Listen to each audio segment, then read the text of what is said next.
కాలుగల పిల్లగా ఇట్టి గెత్తలేస్తాడు అన్నా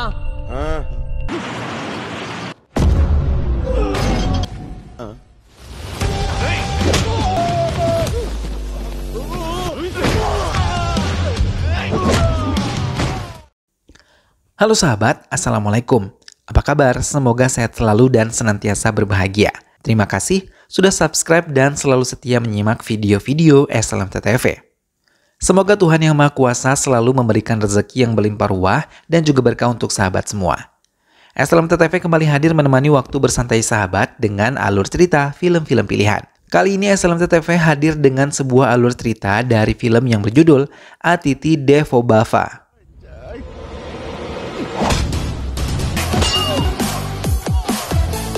తమ్మున్నోడు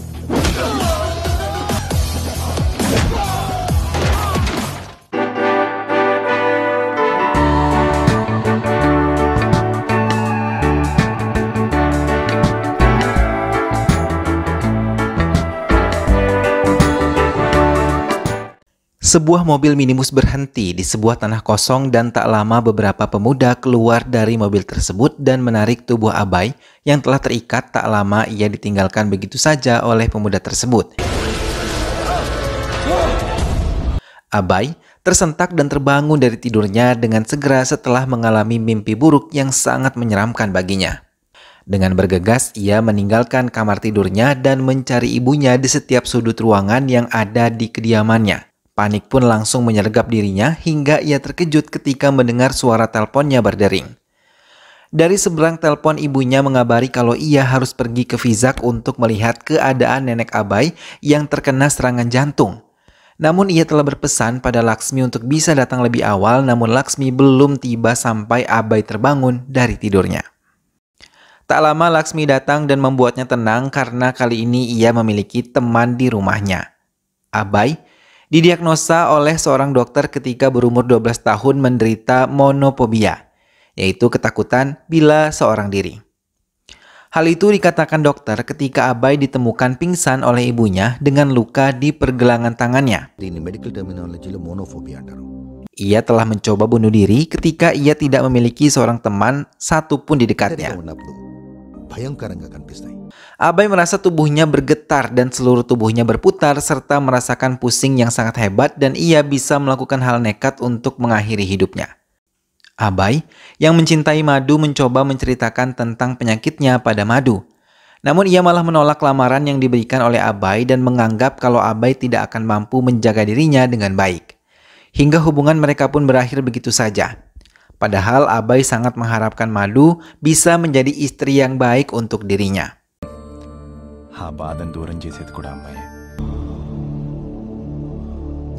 Ia terdiam dan termangu memperhatikan keadaan sekitarnya, hingga ia terpana melihat seorang wanita yang sangat cantik dan juga anggun. Ia memperhatikannya tengah bersama teman-temannya, namun beberapa preman datang dan mencoba mengganggu mereka.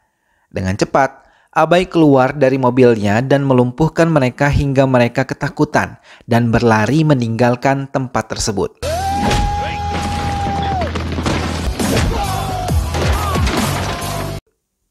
Abai telah benar-benar jatuh cinta pada gadis yang ia ketahui bernama Vaisnavi.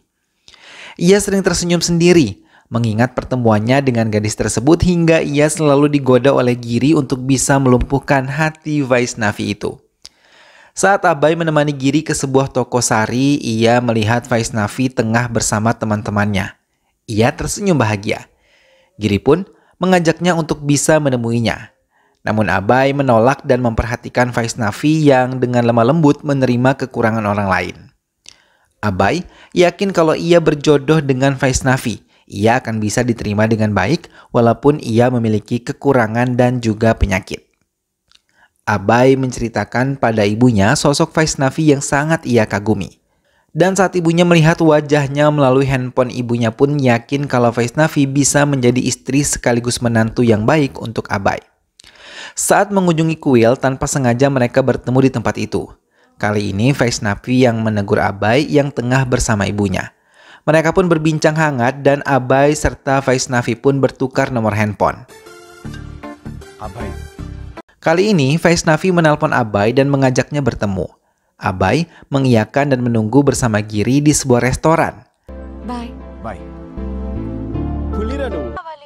Direct గా కలిస్తే చెప్తా. అప్పుడు Saat Vaisnavi datang, ia memperkenalkan Giri pada Vaisnavi sebelum mereka pergi ke tempat tujuan mereka. Sepanjang perjalanan, Abai merasa sangat senang dan yakin kalau ia pasti akan mendapatkan cinta Vaisnavi. Di sebuah perbukitan wisata, Abai menghentikan sepeda motornya dan menggunakan kesempatan itu untuk mengatakan perasaannya kepada Vaisnavi.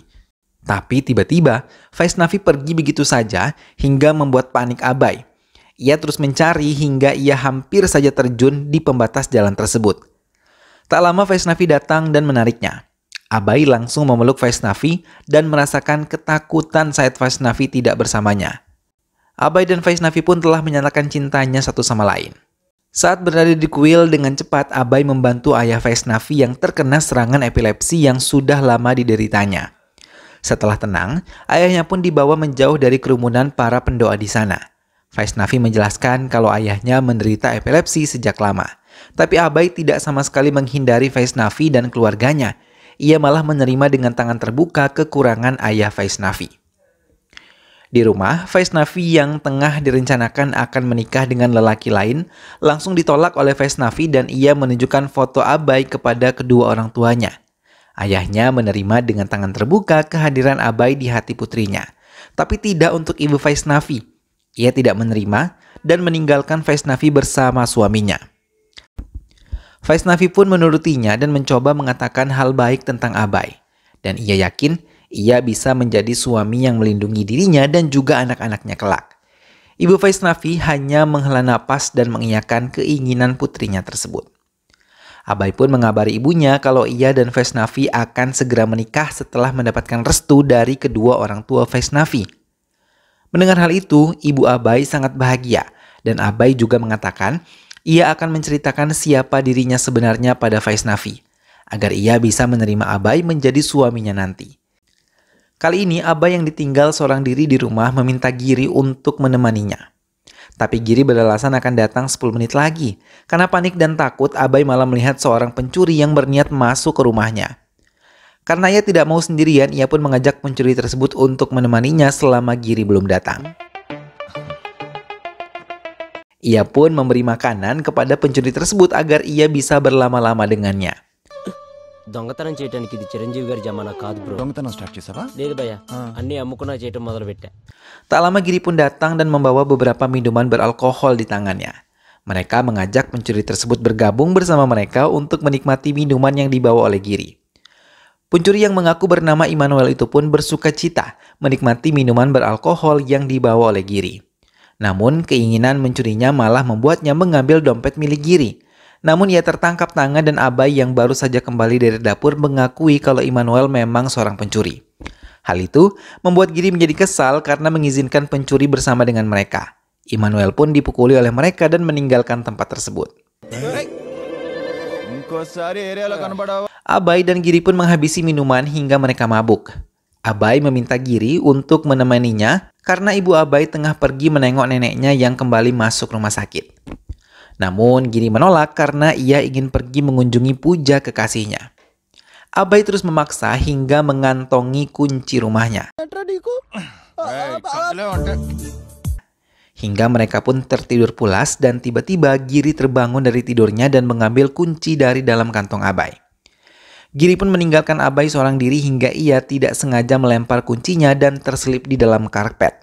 Tak lama Giri pergi, Abai terbangun dan ia terkejut ketika mendapati dirinya ketakutan, bahkan rasa takut itu benar-benar menjalar ke seluruh tubuhnya dan merasakan dunia serasa berputar. Hingga ia memutuskan untuk menggantung dirinya dengan menggunakan tambang. Namun Abai tidak meninggal akibat menggantung dirinya hingga ia kemudian tersadar dan terjatuh hingga menemukan kunci rumahnya. Tak lama kemudian, pintu Abai diketuk oleh seorang wanita muda yang mengaku sebagai keponakan seorang tetangga Abai. Wanita tersebut bernama Priya dan ia diminta untuk menunggu di rumah Abai sebelum ia kembali ke kediamannya. Please SIT. Yeah actually ఈ టైంలో వచ్చి మిమ్మల్ని డిస్టర్బ్ చేస్తున్నాను. No. Saat pria di kamar mandi, teleponnya berbunyi dan Abai memberanikan diri untuk menerima telepon tersebut. Bibi pria mengatakan batal kembali ke kediamannya dan meminta pria untuk kembali ke asramanya. Namun fobia yang diderita Abai membuatnya merasa takut dan mencegah pria untuk pergi dari kediamannya. Abai mencoba menyiapkan makanan dan segala sesuatu yang bisa membuat nyaman pria, tapi di tengah-tengah Abai menyiapkan semuanya, tiba-tiba bibi pria menelpon dan mengatakan langsung kalau ia tidak kembali dan sebelumnya sudah menelpon Abai.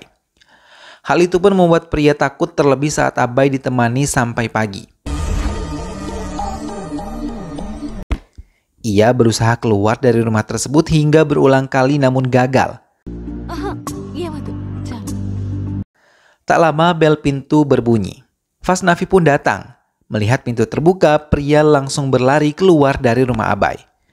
Melihat Abai bersama wanita lain, Fasnavi merasa cemburu dan mencurigai ia memiliki hubungan dengan pria. Tapi, berulang kali ia menjelaskan kepada Fasnavi kalau ia tidak memiliki hubungan apapun dengan pria. Hingga ia harus menelpon tetangganya untuk memastikan apa yang ia bicarakan benar. Fasnavi pun mempercayainya dan mulai mau berbincang hangat dengan Abai. Mereka pun berbicara tentang masa depan mereka nanti hingga tiba-tiba Fasnavi menemukan sebuah foto Abai bersama madu dan bertuliskan mesra. Lagi-lagi Fasnavi merasa cemburu. Kali ini semua penjelasan Abai sama sekali tidak dipercayai oleh Fasnavi. Abai yang tidak bisa lagi berbicara pada Fasnavi akhirnya membungkam mulut kekasihnya dan mengikat kedua tangannya di sebuah kursi. Tapi tiba-tiba Abai dihajar oleh subinspektur bernama Ajay yang mengaku sebagai pacar dari Fasnavi. Mereka pun berkelahi dan menghancurkan semua barang-barang yang ada di ruangan itu. Hingga keduanya saling mengunci dan tidak bisa lagi saling menyerang. Keduanya pun meminta Fasnavi mengambilkan sebuah kayu yang ada di hadapan mereka dan memintanya untuk diberikan ke salah satu dari mereka. Fasnavi pun terlihat bingung hingga ia memutuskan untuk mengambil kayu tersebut dan menghantamkannya ke kepala Abai, hingga ia mengalami luka di kepalanya. Namun Abai terus memohon agar bisa ditemani terus oleh Fasnavi. Ajay juga mengambil kesempatan itu untuk menghantam Abai menggunakan kayu. Tak lama Abai pun dibawa ke kantor polisi. Abai terus memohon untuk tidak ditinggal sendiri di dalam penjara hingga ia memaksa seorang petugas polisi untuk menemaninya sampai ia tertidur berdua di dalam penjara. Keesokan harinya inspektur kembali datang untuk membuat vir atas kesalahan percobaan pembunuhan dan pelecehan yang dilakukan oleh Abai. Sementara di tempat lain Fasnavi sangat merasa bersalah dan menyesal. Ia masih mencintai Abai dan ingin terus bersama dengan dirinya. Abai pun dipaksa dibawa ke penjara gelap dan pengap hingga ia terus meronta untuk melawan mereka, tapi polisi tersebut tetap melakukannya hingga polisi itu terkejut ketika melihat pintu penjara tersebut hancur oleh Abai.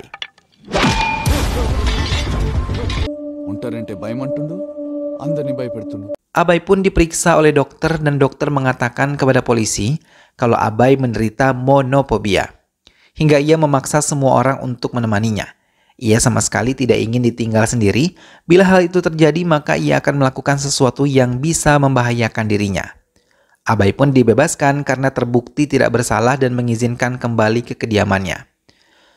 Sementara ibu Abai yang baru saja sampai di kediamannya merasa terkejut ketika melihat rumah yang dalam keadaan sangat berantakan. Abai yang baru saja tiba tidak mempedulikan racauan ibunya. Ia langsung menuju kamar mandi dan membersihkan dirinya. Setelah merasa tenang, Abai mulai bercerita pada ibunya tentang apa yang telah ia alami selama ibunya pergi. Melihat putranya yang kehilangan semangat, ia memberikan semangat pada Abai untuk bisa terus memperjuangkan cintanya karena hidup tidak bergantung pada orang lain. Kalau memang ia tidak berjodoh dengan Fasnavi, itu sudah takdir dari Tuhan. Abai pun memberanikan mengirimkan video tentang dirinya pada Fasnavi. Semua ia ceritakan secara rinci dalam video itu. Hingga Fasnavi merasa bersalah dan ia baru menyadari sikap aneh yang ditunjukkan Abai selama mereka bersama.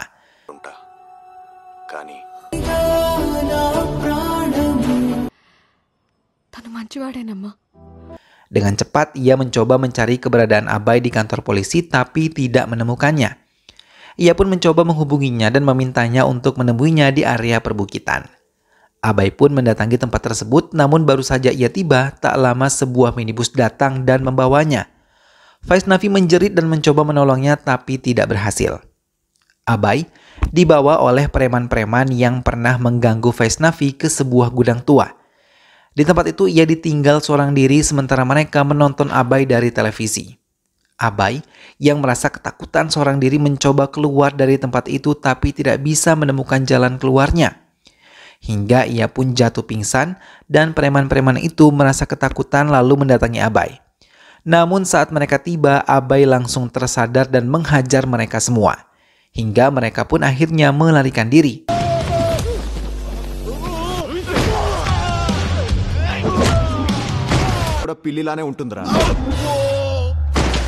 Setelah semua pergi, Abai membuka pintu dan menemukan Vaisnavi berada di depan pintu tersebut. Ia pun memeluk Vaisnavi dan meyakinkan bahwa ia baik-baik saja.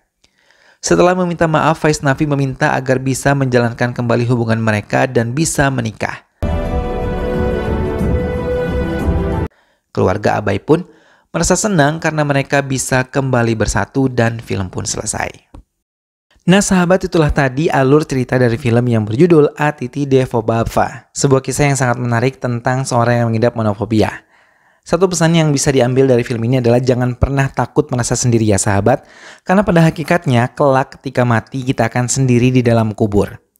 Hanya amal kebaikan dan ketakwaan yang menemani kita. Maka selama masih diberi waktu, mari mengumpulkan bekal sebanyak-banyaknya agar menjadi teman ketika sudah tidak lagi ada di dunia ini kelak. Mudah-mudahan sahabat semua terhibur setelah menyimak alur cerita film ini. Sampai bertemu kembali di alur cerita film-film selanjutnya. Terima kasih sudah menyimak video ini sampai akhir dan ingat untuk selalu dukung SLMT-TV dengan cara klik like, komen, share, dan juga subscribe. Sampai ketemu lagi sahabat, sehat selalu dan wassalamualaikum.